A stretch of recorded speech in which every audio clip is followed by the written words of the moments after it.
This video will show you how to do number 46 from the final review, which is a question about proportions. And it says you need 1¼ cups of sugar to make 20 cookies. To make 8 cookies, you will need how many cups of sugar?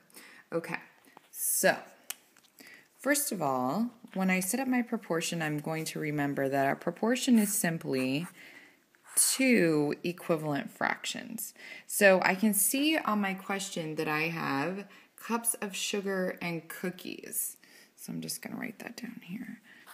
Cups of sugar and cookies are my 2 labels.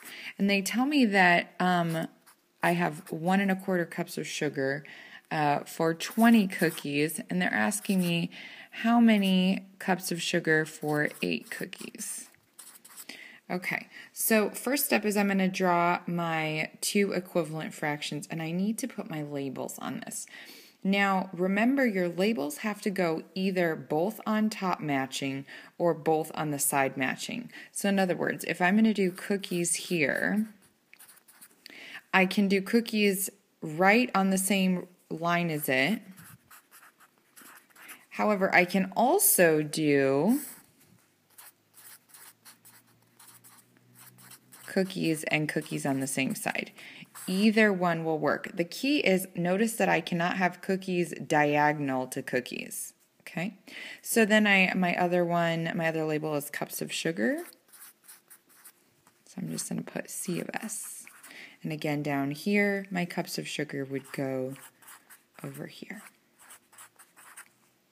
Okay, all right, and I'm told that I have 1¼ cups of sugar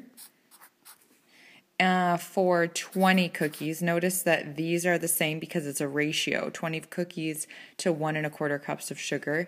And then they give me 8 cookies, so I'm going to put that over here, and I'm solving for cups of sugar. Likewise, if I was doing this proportion, they give me 20 cookies to 1¼ cups of sugar. So for 8 cookies, how many cups of sugar?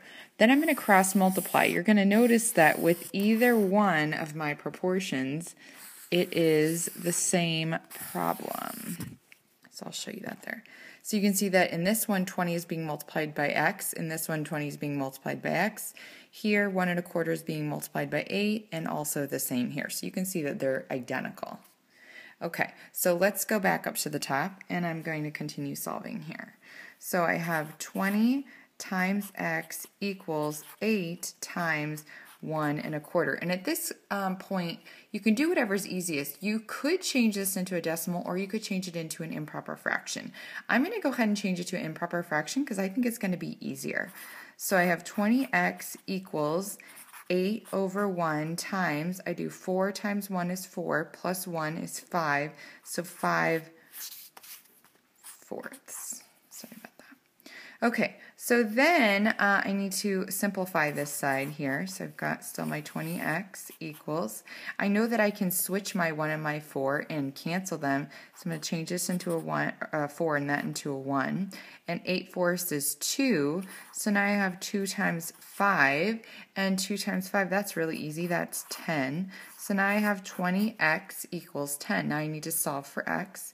So I'm going to divide by 20. 20 divided by 20 is 1. So I'm left with x. And whatever I do to one side, I have to do to the other.